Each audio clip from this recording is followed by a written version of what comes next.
നിങ്ങളുടെ ഫേവറേറ്റ് സീരിയലുകൾ ടിവിയിൽ വരുന്നതിന് മുൻപേ സൺ നെക്സ്റ്റ് ആപ്പിൽ കാണാം. ഇനി എല്ലാവർക്കും മുൻപേ കാണൂ. ഇപ്പോൾ തന്നെ സൺ നെക്സ്റ്റ് ആപ്പ് ഡൗൺലോഡ് ചെയ്ത് സബ്സ്ക്രൈബ് ചെയ്യൂ.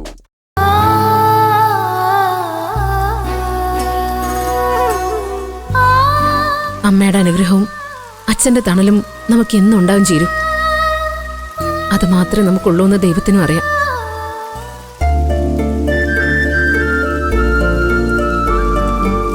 നീ പോയി റെസ്റ്റ് ചെയ്തു. ഇത്രയും ദൂരം യാത്ര ചെയ്തല്ലേ.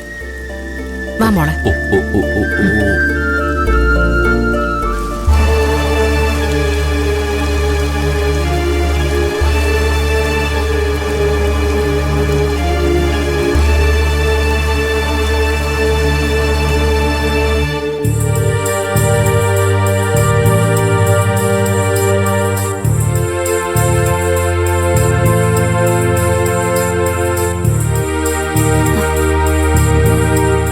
എല്ലാരും ഇവിടുന്ന് പഞ്ചരത്നത്തിലേക്ക് പോയപ്പോ ഈ വീട് ഉറങ്ങിയതുപോലെ ആയല്ലേ ഭാനുമ്മ? ഞാനിവിടെ ഒറ്റയ്ക്കും താമസിച്ചിട്ടുണ്ട്. പക്ഷെ ഇപ്പൊ അങ്ങനെയല്ല.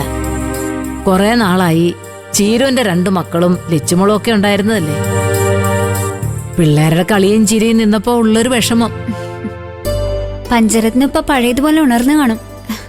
അവിടെ നല്ല രസമായിരിക്കും. നിന്റെ കോളേജിന് അവധിയുള്ളപ്പോ നമുക്കങ്ങ് പോവാം. എനിക്കും മക്കളെയൊക്കെ ഒന്ന് കാണാലോ.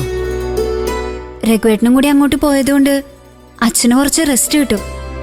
വീട്ടിലോട്ട് വാങ്ങിക്കൊണ്ടുവരേണ്ട സാധനങ്ങളൊക്കെ രഘുവേട്ടന് എത്തിച്ചു കൊടുക്കുമല്ലോ. ശരിയാ. ചെറിയ പിണക്കവും കലഹവും ഒക്കെ ഉള്ളതുകൊണ്ട് അമ്പിളിയെ സമാധാനിപ്പിക്കാൻ രഘു 2-3 ദിവസമെങ്കിലും അവിടെ തങ്ങുമായിരിക്കും. അനു അവിടെ ഉണ്ടല്ലോ. എല്ലാവരും കൂടി അമ്പിളിയെയും രഘുവിനെയും പഴയ സന്തോഷത്തിലേക്ക് കൊണ്ടുവന്നാ മതിയായിരുന്നു. രഘുവേട്ടനും അമ്പിളി ചേച്ചിയും പണ്ടും ഇതുപോലെ വഴക്കുണ്ടാക്കിയിട്ടുള്ളതാ. പണ്ട് മദ്യപിച്ചു വരുന്നതും ആളുകളുമായി തല്ലുകൂടുന്നതൊക്കെ ആയിരുന്നു പ്രശ്നം. അതൊക്കെ അമ്പിളി ചേച്ചിയുടെ തലയിൽ തൊട്ട് കള്ളസത്യം ചെയ്തു കൊടുത്താ അത് അതോടെ അങ്ങ് തീരും.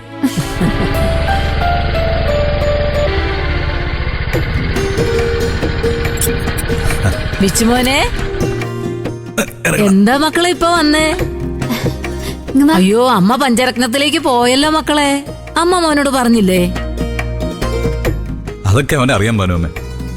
ഇന്ദ്രേട്ടൻ മോനെയും കൊണ്ട് കറങ്ങാൻ ഇറങ്ങിയതാവൂല്ലേ? ഞങ്ങൾ ഇങ്ങോട്ട് തന്നെ ഇറങ്ങിയ മഞ്ചാടി. നിങ്ങളിവിടെ 2 പെണ്ണുങ്ങൾ മാത്രമല്ലേ ഉള്ളൂ. അതുകൊണ്ട് ഞങ്ങൾ 2 ആണുങ്ങള് നിങ്ങളുടെ സുരക്ഷയ്ക്ക് കൂട്ടുകിടക്കാന്ന് വിചാരിച്ചു. അതെന്തായാലും നന്നായി. ഞങ്ങളിവിടെ ഒറ്റപ്പെട്ടു പോയല്ലോ എന്ന് പറഞ്ഞോണ്ടിരിക്കുവായിരുന്നു. ഇപ്പൊ സന്തോഷായി അല്ലേ ബാനമ്മ? അത് പറയാനുണ്ടോ?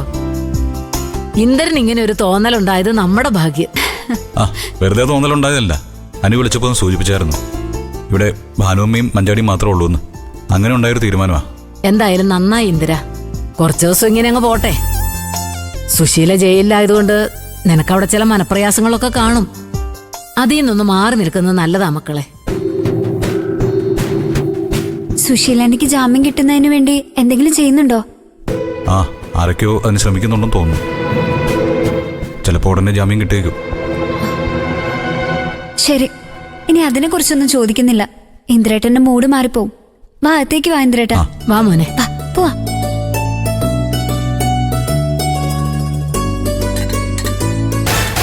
അനുചേച്ചി പഞ്ചരത്നത്തിലേക്ക് പോയിന്നല്ലേ പറഞ്ഞത്?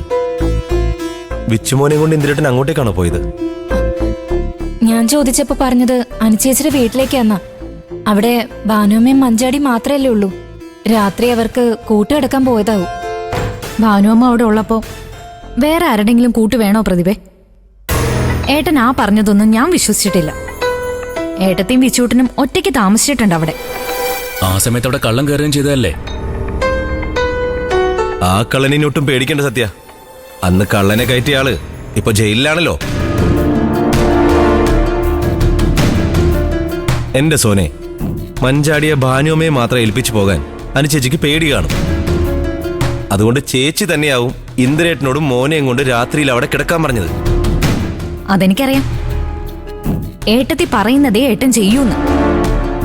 ഏട്ടത്തിയെ മോനെ ഇവിടുന്ന് മാറ്റാൻ ഏട്ടത്തിക്ക് ഇതൊരു കാരണമാക്കാം. പഞ്ചരത്നത്തിൽ നിന്ന് തിരിച്ചു വന്ന ശേഷം നമുക്കിവിടെ കൂടാന്ന് ഏട്ടത്തി പറഞ്ഞ ഏട്ടന് അതും അനുസരിച്ചല്ലേ പറ്റൂ. നീ എന്താ സോനെ പറഞ്ഞു വരുന്നത്? ഏട്ടത്തി ഏട്ടനെയും കൊണ്ട് ഈ കുടുംബത്തിൽ നിന്ന് മാറി താമസിക്കാൻ ശ്രമിക്കുകയാണെന്നാണോ? അതെ, പ്രതിഭയുടെ അച്ഛൻ വന്ന് അമ്മയെ ജാമ്യത്തിൽ ഇറക്കുന്ന കാര്യം സംസാരിക്കുകൂടി ചെയ്തപ്പോ അമ്മ ഉടനെ തിരിച്ചു വരാൻ ഇടയുണ്ടെന്ന് ഏട്ടന് മനസ്സിലായിട്ടുണ്ട്. എനിക്ക് തോന്നുന്നത് അമ്മയുടെ കൂടെ ഇനി ഈ വീട്ടിൽ തുടരാൻ ഏട്ടത്തിക്ക് ഒട്ടും താല്പര്യമില്ലെന്നാ. അപ്പൊ പിന്നെ ഏട്ടനെയും മോനെയും ഇവിടുന്ന് മാറ്റിയല്ലേ പറ്റൂ. നീ ഇങ്ങനെ ഊഹം വെച്ച് ഓരോന്നും പറയാതെ സോനെ. ഏട്ടനും ഏട്ടത്തിക്കും അങ്ങനൊരു ഉദ്ദേശം ഉണ്ടെങ്കിൽ അതവർ നമ്മളോട് തുറന്നു പറഞ്ഞിട്ടേ പോവൂ.